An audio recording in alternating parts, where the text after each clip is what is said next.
Mga kapatid na nananampalataya sa Allah subhanahu wa ta'ala, naalaala ba natin ang dalawang klase ng pagkainggit? Isang klase dito ay masama at ang isang klase dito ay mabuti. Dalawang klaseng pagkainggit, mga kapatid na nananampalataya sa Allah subhanahu wa ta'ala, na kailangan natin maunawaan mabuti.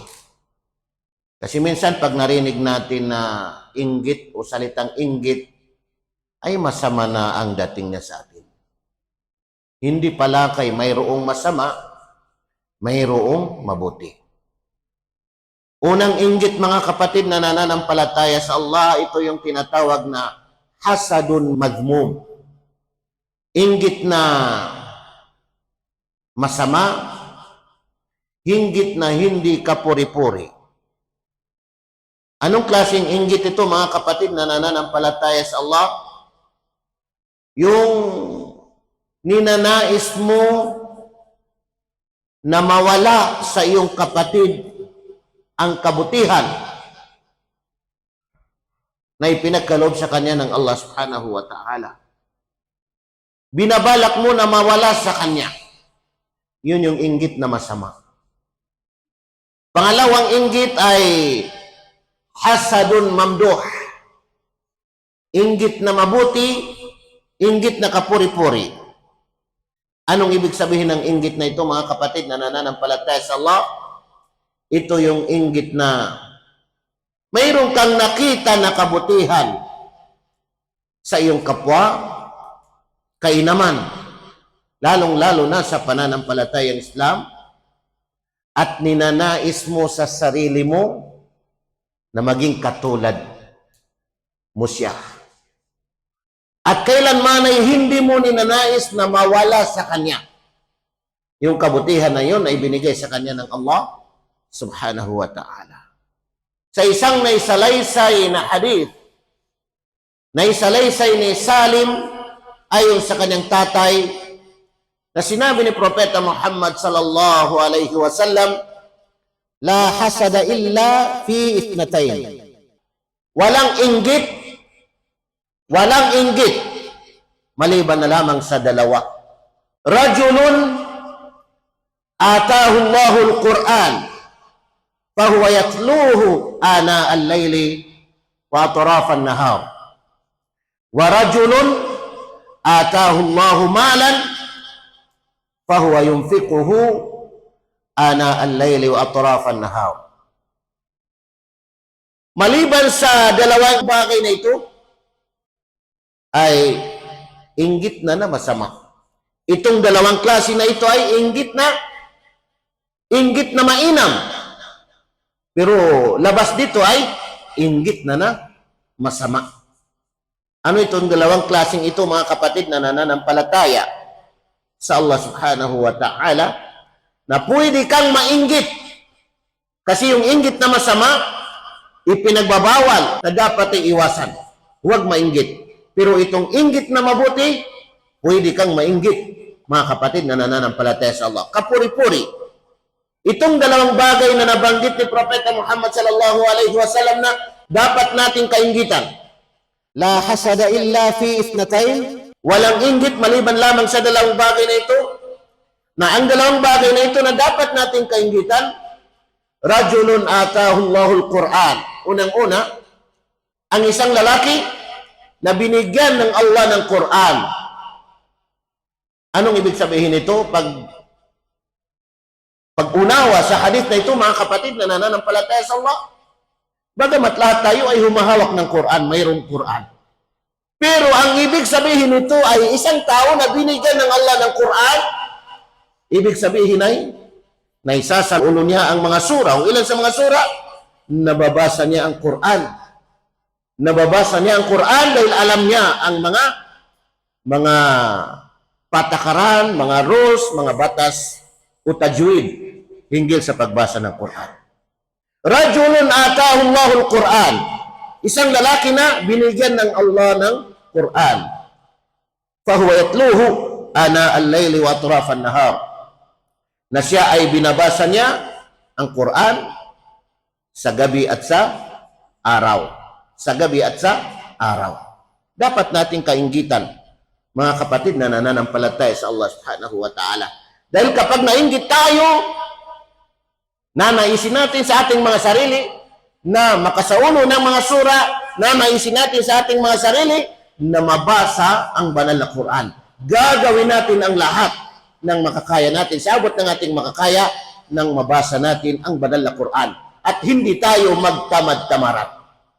Kasi mamduh, kapuri-puri, mainam sa sino mang tao na mainggit sa kanyang kapwa sa larangan ng pagbasa ng Quran. Rajulun atahu Allahul Quran fahuwa yatluhu ana al-layli wa atraf an-nahar. Wa rajulun atahu Allahu malan, at ang isang lalaki na binigyan ng Allah ng kayamanan, salapi, pera, fahuwa yunfiquhu ana al-layli wa atraf an-nahar, at siya ay ginagastos niya o ginugugol niya sa gabi at sa araw. Salapi, namimigay, nagpapakain, walang oras, gabi, umaga. At hindi lamang pinag-usapan dito ang salapi o pera, kasi ang pinag-usapan sa mahal ay kayamanan o ari-arian. Ano mang kayamanan mo? Mayroon kang sasakyan, nagsiservisyo ka sa gabi, sa umaga, kung mayroon kang anumang bagay, kasama yan sa, ibig sabihin, mga ari-arian, kasama sa, ibig sabihin ay mahal. Dapat na kainggitan. Magnanais ang kanyang sarili na sana magkaroon siya, at para makapagserbisyo, para makapamigay, ng ibig sabihin ay kawang-gawa. Rajulun atahu Allahu malan, fahuwa yunfiquhu ana al-layli wa atraf an-nahar. Ginagastos niya ito, ginugugol niya ito, ginagamit niya ito sa gabi at sa araw. Tingnan ninyo mga kapatid na nananampalataya sa Allah. Dalawang bagay na huwag nating kalilimutan, ang banal na Quran at ang kayamanan. Ang banal na Quran na binabasa ito sa gabi at sa araw, ng tamang pagbasa, at ang kayamanan na ginagastos o ginugugol o ginagamit ito sa gabi at sa araw. Ito yung pagkainggit mga kapatid na nananampalataya sa Allah subhanahu wa ta'ala, na ninanais mo sa iyong sarili na magkaroon ka, matuto ka at magkaroon ka, at hindi mo kailanman ninanais sa iyong kapwa na binigyan ng Allah subhanahu wa ta'ala o mayroon sa kanya na mawala o alisin o mamatay. Hindi mo kailanman nanaisin yun sa iyong kapwa. Mga kapatid na nananampalataya sa Allah, ang pagkainggit na ganitong klaseng pagkainggit, mainam na pagkainggit na hindi mo kailanman nanaisin sa iyong kapwa, ang ibig sabihin ng mawala sa iyong kapwa, yung ibinigay sa kanya ng Allah subhanahu wa ta'ala, ay ibig sabihin mahuhulog ito o kahalintulad ng tinatawag na pagpapaligsahan o kaya ay pag-unahan. Kasi pagdating sa kabilang buhay, mga kapatid na nananampalataya sa Allah, sino mang tao na binigyan ng Allah ng maraming mga biyaya, maraming mga gantimpala at maraming mga kaginhawaan na hindi na may di-describe na ibinigay ng Allah subhanahu wa ta'ala pagdating sa kabilang buhay sa paraiso. At sinabi ng Allah subhanahu wa ta'ala, wa fi dhalika falyatanafasil mutanafisun. Ganito sabi ng Allah subhanahu wa ta'ala, dahil dito ay magsipag-unahan. Kasi ang dami-daming biyaya, gantimpala, kaginhawaan na ipagkakalob ng Allah subhanahu wa ta'ala pagdating sa kabilang buhay sa paraiso. Kaya magsipag-unahan ang sinumang nagnanais na mangunguna. Sinumang nagnanais na mangunguna. Tingnan ninyo mga kapatid na nananampalataya sa Allah subhanahu wa ta'ala. Kaya kung mayroon mang pumapasok sa sinuman sa atin bilang mga Muslim ng pagkainggit, ay huwag nating kalilimutan itong dalawang bagay.